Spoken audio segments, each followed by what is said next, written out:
ମୁଁ ସମସ୍ତଙ୍କୁ ସ୍ୱାଗତ କରୁଛି ଫୋମ୍ ଟ୍ୟୁଟୋରିଆଲ୍ସ ୟୁଟ୍ୟୁବ ଚ୍ୟାନେଲକୁ। ଆଜିର କ୍ଲାସରେ ଆମେ ଆଲୋଚନା କରିବା ଯେ ପ୍ଲସ୍ ଥ୍ରୀ ପ୍ରଥମ ସେମିଷ୍ଟାରର କୋର୍ ଡବଲ୍ ଆଇ ର ୟୁନିଟ୍ 4 ଯୋଉଥିରେ ରହିଛି ପ୍ରବନ୍ଧ, ରମ୍ୟ ରଚନା, ଜୀବନୀ, ଆତ୍ମଜୀବନୀ ଆଉ ଭ୍ରମଣ କାହାଣୀ।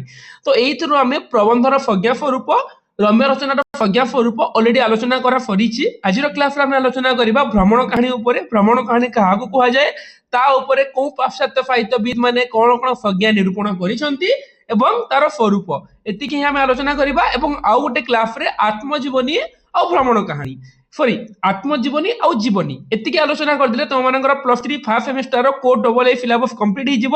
କୋର୍ ଆଇ ର ସିଲାବସ୍ ତୁମର ଯୋଉ ଥିଲା ଭାଷା ବିଜ୍ଞାନ ପେପର ଯୋଉ, ସେ ସିଲାବସ୍ ଅଲରେଡି କମ୍ପ୍ଲିଟ୍ ହେଇ ସାରିଛି। ମାନେ ପୃଥିବୀର ଭାଷା ପରିବାର, ଭାଷା ଉତ୍ପତ୍ତି, ସିଦ୍ଧାନ୍ତ, ଆଞ୍ଚଳିକ ଭାଷା, ସେଇ ସିଲାବସ୍ ଅଲରେଡି ମୁଁ କମ୍ପ୍ଲିଟ୍ କରିଦେଇ ସାରିଛି। ଏଇଟା ସରିଗଲେ ତ +3 ର ଫାର୍ଷ୍ଟ ସେମିଷ୍ଟାରର ସିଲାବସ୍ କମ୍ପ୍ଲିଟ୍ ହେଇଯିବ। ତ ବର୍ତ୍ତମାନ ଆମେ ଆଲୋଚନା କରିବା ଭ୍ରମଣ କାହାଣୀ ଉପରେ। ଯେ ଭ୍ରମଣ କାହାଣୀ ମାନେ ତ ସମସ୍ତେ ଜାଣିଛ। ଭ୍ରମଣ କାହାଣୀ ମାନେ କଣ? ଆରେ रो रो रो रो ଟିକେ ର ମୋବାଇଲ ଗଲା। ଭ୍ରମଣ କାହାଣୀ, ଭ୍ରମଣ ମାନେ କଣ? ଯେ ମାନେ ଭ୍ରମଣ କାହାଣୀ, ଯିଏ ଭ୍ରମଣ କରେ ସେ ଭ୍ରମଣକାରୀ। ଯେ ଭ୍ରମଣ କାହାଣୀ, ଭ୍ରମଣ ମାନେ ଯିଏ ବୁଲେ, ଯିଏ ଭ୍ରମଣ କରେ ତାକୁ ଆମେ ଭ୍ରମଣକାରୀ ବୋଲି କହିଥାଉ। ଯିଏ ଭ୍ରମଣ କରେ ତାକୁ ଆମେ ଭ୍ରମଣକାରୀ ବୋଲିକି କହିଥାଉ।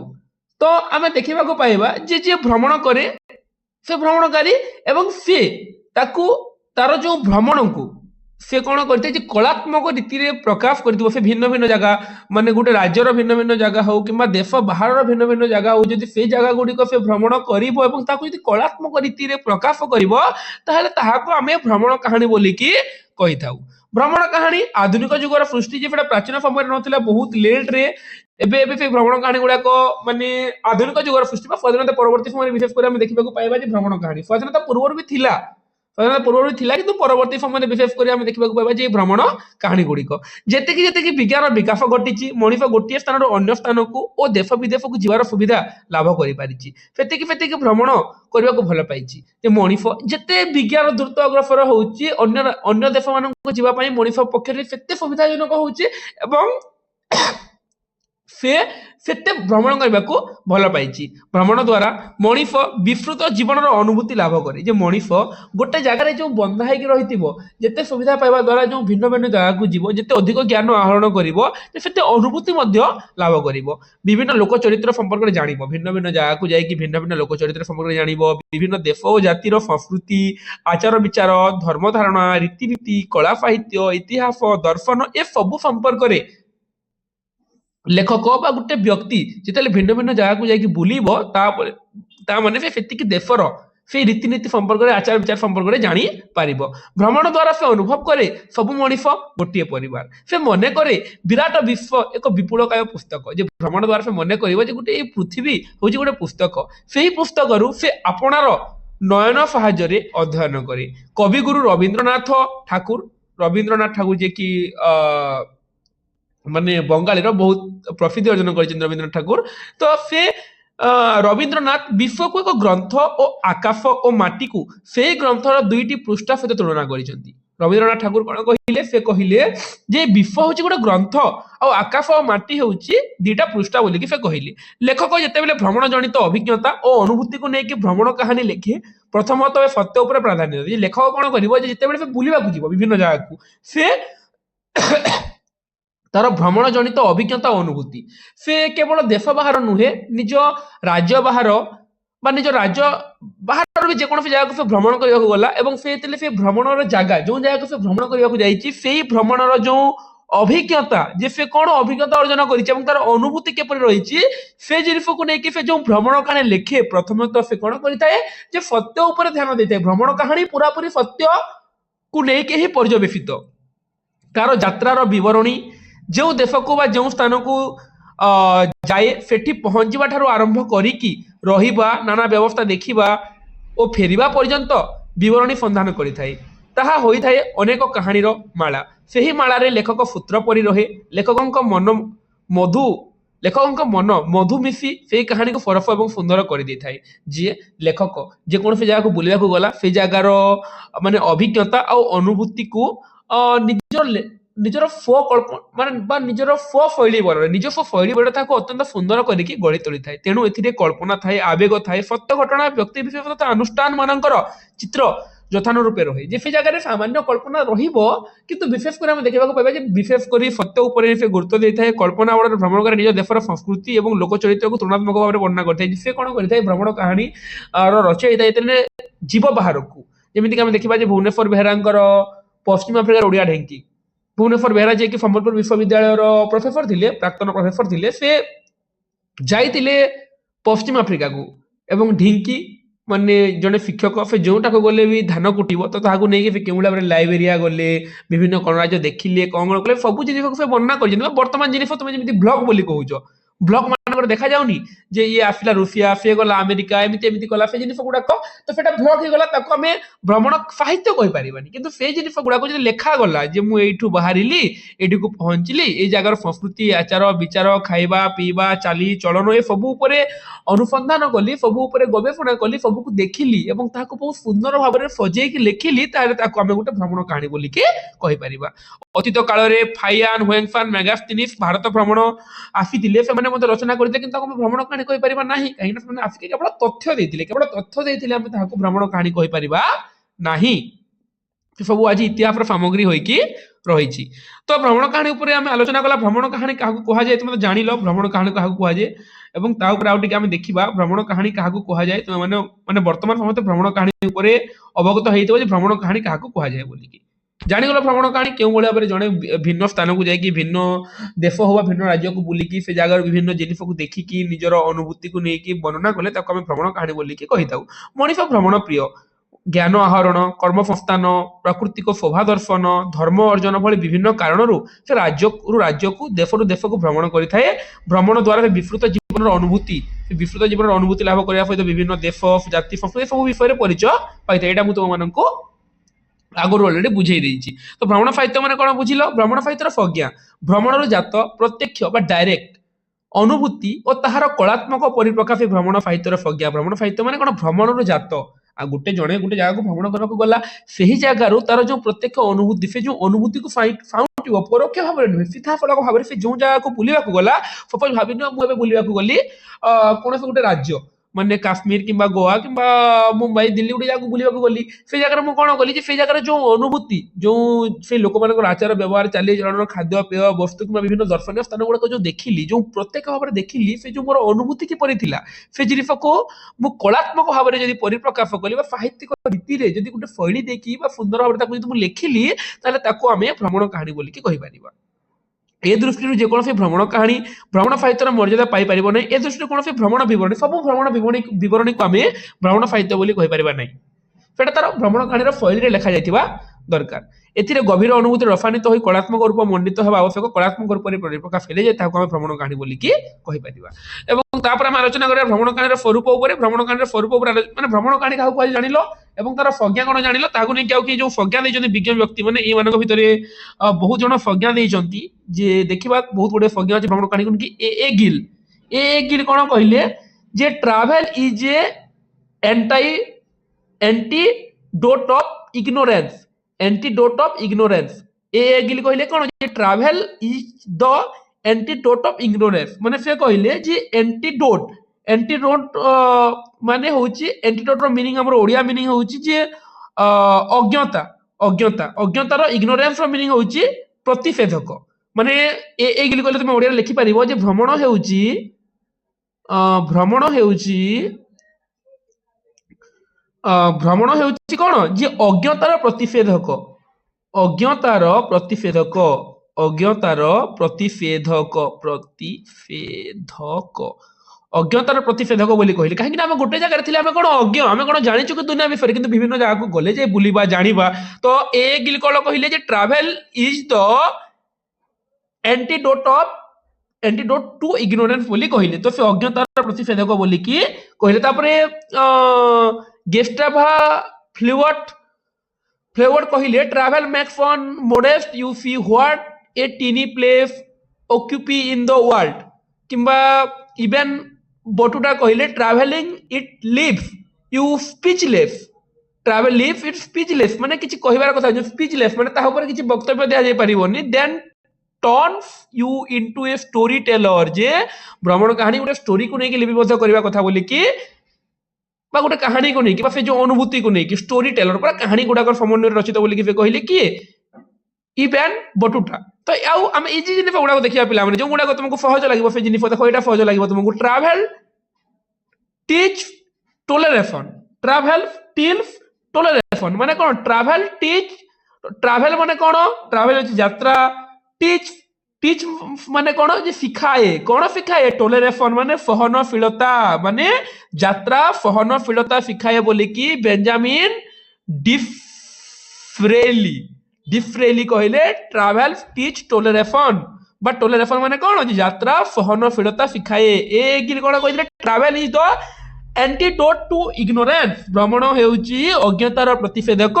बेंजामिन डिफ्रेली कौन कहले ट्राभेल टीच टोलरेशन यात्रा सहनशीलता शिखाए तुम्हें यदि चाहिए इंग्राजी में लिखि पारिबो तुम्हें यदि चाहिए ओडिया लिखि पारिबो ए जगह रे इवन बटुटा कौन कहले travelling it leaves to you speechless then turns you into a story teller कहानी मानकर समन्वय रे भ्रमण कहानी रचना करा जाइताए तो एटा न लिखले भी दीटा इजी इजी लिखि दियो ए गिल बेंजामिन डिजिटली जानिलो तो ट्रैवल टीच टोलरेशन माने यात्रा सहनशीलता शिखाए एई भितर हमको कोन सहज लागुची ए भितर आउ सहज लागुची हमको देखो फेंडर लेक करो आउ सहज लागुची हमको कोनटा फेंडर लेक करो सहज लागुची फेंडर लेक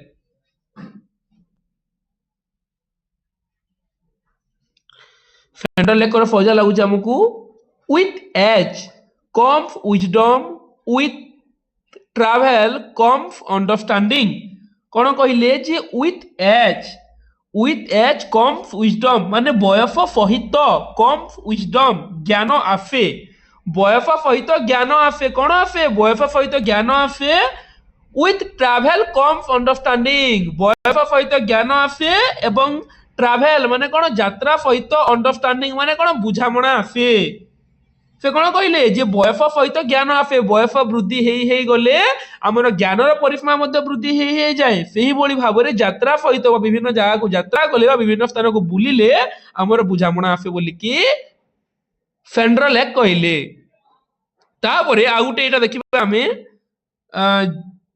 जे जॉर्ज गुडफेल्ड करो देखिबा जॉर्ज गॉटफेल्ड करो travel like a pro not like a hobo that's my मोटो से कौन कहले ट्रैवल लाइक ए प्रो माने कौन ट्रैवल प्रो माने प्रो भलिया बट ट्रैवल को वृत्तिगत भाव में ट्रैवल करो नॉट लाइक ए होबो बा ए जगह रे होबो माने प्रो रो ऑपोजिट होची होबो माने वृत्तिगत बा ठीक भाव में करो travel like a pro pro माने वृत्तिगत भाव में ट्रैवल करो वृत्तिगत भाव में यात्रा करो नॉट लाइक ए होबो माने आवारा आवारा गर्दी करनी प्रो भलिया बा भलो भाव में करो खराब भाव में ट्रैवल करनी बोली से कहले दैट्स माय मोटो यह होची मोटो माने एटा होची मो कथा बा एटा होची मो वक्तव्य से कहले कोन जे ट्रैवल प्रो भलिया वृत्तिगत भाव में करो होबो भलिया आवारा गर्दी नाही बा एमिति सेमिति ट्रैवल करनी वृत्तिगत भाव में करो बोली कहले ग्रेक गॉटफेल्ड तो जानिलो तार संज्ञा ऊपर चारि जनकर तुमको मु कहि देली चारि बाकी जनकर पढी पारिबो तुमको जोटा इजी लागे पिलाने फेजिन फॉर्म कहली travel teach tolerance travel is the antidote of ignorance travel like a pro not like a hobo that's my motto with age comes wisdom with travel comes understanding केते इजी अछि विथ एज कम विजडम माने केते easy अछि बयस सहित ज्ञान आसे यात्रा सहित बुझामणा आसे तो तुमको सहज जिनिस गुडा कहि देली तुमे भितर जे कोनोसे जिनिस चाहिबो मन रखि पारिबो तुमको जदि भ्रमण कहानी रो संज्ञा देवार अछि तापर हम देखिबा जे भ्रमण कहानी रो स्वरूप ऊपर टिके हम आलोचना करिबा उपरोक्त संज्ञा दृष्टि विचार कले आम संज्ञा देखा भ्रमण कांड संज्ञा को लेकिन रामायण महाभारत और अन्य पुराण में वर्णित चरित्र मान तीर्थ भ्रमण विभिन्न स्थान भ्रमण इत्यादि इतिहास वर्णित मेगास्थिनीस फाइह्यान हुएंगफांग प्रभृति भ्रमणकारी भ्रमण विवरणी और परवर्ती कालीन काव्य कवितार भ्रमण वृत्तांत इत्यादि को यथार्थ भ्रमण कहानी कहुना ना देख रामायण महाभारत बहुत गुड़े माने बुलवार वृत्तांत रही भ्रमण कहानी कहीपर ना किंतु यह भ्रमण साहित्यर मूल बीज परवर्ती काल भ्रमण साहित्य द्वारा प्रभावित से कथा अस्वीकार जे एटा कोन भ्रमण साहित्य କରିପାରିବା ନାହିଁ, କିନ୍ତୁ ପରବର୍ତ୍ତୀ ସମୟରେ ଯେଉଁ ଭ୍ରମଣ ସାହିତ୍ୟ ରଚନା ହେଇଛି ଏହା ଦ୍ୱାରା ସେଟା ବିଶେଷ ଭାବରେ ପ୍ରଭାବିତ ହେଇଛି ଏବଂ ଏଇ ଯେଉଁ ଭ୍ରମଣ ସାହିତ୍ୟର ମୂଳ ବୀଜ ଏଇଠାରୁ ହିଁ ବୁଣା ଯାଇ ସାରିଥିଲା ବୋଲିକି ଆମେ କହିପାରିବା। ଭ୍ରମଣ ସାହିତ୍ୟ କେବଳ ଅନୁଭୂତି ସିଦ୍ଧ ଏବଂ କଳାତ୍ମକ ରୂପ ମଣ୍ଡିତ ହେଲେ ଚଳିବ ନାହିଁ, ଏହା ତଥ୍ୟ ଭିତ୍ତିକ ମଧ୍ୟ ହେବା ଆବଶ୍ୟକ। ଯେ ଭ୍ରମଣ କାହାଣୀ କେବଳ କଣ ଯେ ଆମେ ଆମର ଅନୁଭୂତିକୁ ଲେଖିଦେଲେ ହେବ ନାହିଁ, ତାକୁ କଳାତ୍ମକ ଭାବରେ ଦେଖ ଆମର ଅନୁଭୂତି ରହିବ, ସେଥିରେ ଜ୍ଞାନ ରହିବ, ସେଥିରେ କଳାତ୍ମକ ରୂପରେ ତାକୁ ପରିପ୍ରକାଶ କରିବା, କିନ୍ତୁ ତା ସହିତ ତଥ୍ୟ ଭିତ୍ତିକ ମଧ୍ୟ ହେବା ଆବଶ୍ୟକ। ଯେ ସେଥିରେ ଡାଟା, ଯେ ଆମେ ଯୋଉ ଜାଗାକୁ ବୁଲିବାକୁ ଗଲା ସେ ଜାଗାର ଡାଟା ମଧ୍ୟ ସେ ଜାଗାର ତଥ୍ୟ ରହିବା ମଧ୍ୟ ଆବଶ୍ୟକ। ବର୍ଣ୍ଣିତ ସ୍ଥଳର ଯଥାର୍ଥ ପରିଚୟ ଏଥିରେ ସ୍ଥାନ ପାଇବା ଦରକାର। ଯେ ବର୍ଣ୍ଣିତ ସ୍ଥଳ ଆମେ ଯୋଉ ଜାଗାକୁ ବୁଲିବାକୁ ଯାଉଛେ ସେ ସ୍ଥାନର ପରିଚୟ ମଧ୍ୟ, କୋଉ ଜାଗାକୁ ଗଲା, ସେଥିରେ କଣ କଣ ଦର୍ଶନୀୟ ସ୍ଥାନ ଅଛି, ସେ ତଥ୍ୟ ଗୁଡିକ ମଧ୍ୟ ଆମକୁ ଦେବାକୁ ପଡିବ। ଫଳରେ ପାଠକର ଜ୍ଞାନ ବୃଦ୍ଧି ହେବା ସଙ୍ଗେ ସଙ୍ଗେ ତାର ବୌଦ୍ଧିକତା ମଧ୍ୟ ସମ୍ପ୍ରସାରିତ ହୋଇଥାଏ। ଯେ କଣ ହୋଇଥାଏ ଯେ ପାଠକର ଯୋଉ ଜ୍ଞାନ ରହିଲା ସେ ଜିନିଷ ଗୁଡାକ ବୃଦ୍ଧି ହେବା ସଙ୍ଗେ ସଙ୍ଗେ କଣ କଲେ ପାଠକର ଜ୍ଞାନ ବୃଦ୍ଧି ହେବ, ଯେ ସେ ଯୋଉ ତଥ୍ୟ ଗୁଡିକ ଦେଲେ ସେ ଜିନିଷ ପାଠକର ଜ୍ଞାନ ବୃଦ୍ଧି ହେବା ସଙ୍ଗେ ସଙ୍ଗେ ତାର ବୌଦ୍ଧିକତା ମଧ୍ୟ ସମ୍ପ୍ରସାରିତ ହୋଇଥାଏ। ଭ୍ରମଣ ସାହିତ୍ୟରେ କଳ୍ପନା ବିଳାସ ରହେ, ଆବେଗ ଉତ୍କଣ୍ଠା ମଧ୍ୟ ରହେ। ଭ୍ରମଣ ସାହିତ୍ୟରେ କଣ ଯେ କଳ୍ପନା ମଧ୍ୟ ସାମାନ୍ୟ ରହିବ, ଆବେଗ ଏବଂ କଳ୍ପନା ମାନେ ସାହିତ୍ୟର ସବୁ ଜାଗାରେ କଳ୍ପନା ରହିବ, ବିନା କଳ୍ପନାରେ ସାହିତ୍ୟ ହେଇପାରିବ ନାହିଁ। ଆମର ଭାବନା କଳ୍ପନା ସବୁ ଜାଗାରେ ସାମାନ୍ୟ କିଛି ନା କିଛି ରହିବ। ତ ଭ୍ରମଣ ସାହିତ୍ୟରେ କଳ୍ପନା ବିଳାସ ରହେ, ଆବେଗ ଉତ୍କଣ୍ଠା ମଧ୍ୟ ରହେ, ତଦ୍ୱାରା ଏହା କଳାତ୍ମକ ରୂପ ନିଏ। କିନ୍ତୁ ଏସବୁ ଉପାଦାନର ଆଧିକ୍ୟ ସର୍ବଦା ବର୍ଜନୀୟ, ଆଧିକ୍ୟ ବର୍ଜନୀୟ ମାନେ ଏଇ ଯୋଉ କଳ୍ପନା ରହିବ, ଏଇ ଯୋଉ ଉତ୍କଣ୍ଠା ରହିବ, ସେ ସବୁକୁ ଆଧିକ୍ୟ ନାହିଁ, ସାମାନ୍ୟ ରହିବ। ଅଧିକ ହେଇଗଲେ ଫେଲ। ମୁଁ ଏବେ ବୁଲିବାକୁ ଯିବି ଗୋଟେ ରାଜ୍ୟ, ସେ ଜାଗାରେ ସେ ରାଜ୍ୟ ବିଷୟରେ ମୁଁ ସେତେ ବିବରଣ ଦେଇନଥିବି, ମୁଁ ସେ ଜାଗାରେ ମାନେ ମୋ ମନ ଗড়ା କାହାଣୀ ଗୁଡାକ କହିଦେଇଥିବି ସେ ଜାଗାରେ, ତ ସେଇ ଜିନିଷକୁ ବର୍ଜନୀୟ, ସାମାନ୍ୟ ରହିବ। ଲୋକମାନଙ୍କୁ ପାଠକ ମହଳରେ ସେଟା ଆଦୃତ କରିବା ପାଇଁ ସାମାନ୍ୟ ରହିବ, କିନ୍ତୁ ବିଶେଷ ଭାବରେ ରହିଗଲେ ସେଟା ମାନେ ଗ୍ରହଣୀୟ ହୋଇପାରିବ ନାହିଁ। ଅନ୍ୟ ଦେଶର ଭ୍ରମଣ ଅନୁଭୂତିର ବର୍ଣ୍ଣନା ହେବା କାଳରେ ଭ୍ରମଣକାରୀ ସେ ଦେଶର ରାଜନୀତି ସଂସ୍କୃତି ସହିତ ନିଜ ଦେଶର ରାଜନୀତି ଏବଂ ସଂସ୍କୃତିର ଏକ ତୁଳନାତ୍ମକ ଚିତ୍ର ପ୍ରଦାନ କରିବା ଉଚିତ। ଯେତେବେଳେ ଅନ୍ୟ ଦେଶର ଗୋଟେ ଭ୍ରମଣ କାହାଣୀରେ ସେ ଦେଶର ଯଦି ରାଜନୀତି ଏବଂ ସଂସ୍କୃତି ସହିତ ଆମ ଦେଶରେ କଣ ଅଛି, ତାଙ୍କ ଦେଶରେ କଣ ଅଛି, ସେ ଜିନିଷ ଗୁଡାକୁ ନେଇକି ଆଲୋଚନା କରିବା ଉଚିତ। ଫଳରେ ଭ୍ରମଣ ସାହିତ୍ୟ ରୁଚିକର ଏବଂ ରସାଳ ହୁଏ। ଭ୍ରମଣ ସାହିତ୍ୟ ତଥ୍ୟଭିତ୍ତିକ ଏବଂ ଆଧୁନିକ କାଳରେ ସ୍ରଷ୍ଟାର ବାସ୍ତବ ଅନୁଭବ, ଅନୁଭୂତି, ହୃଦୟାବେଗ, ଆନନ୍ଦ, ବିଷାଦ ଏଥିରେ ଫୁଟି ଉଠେ।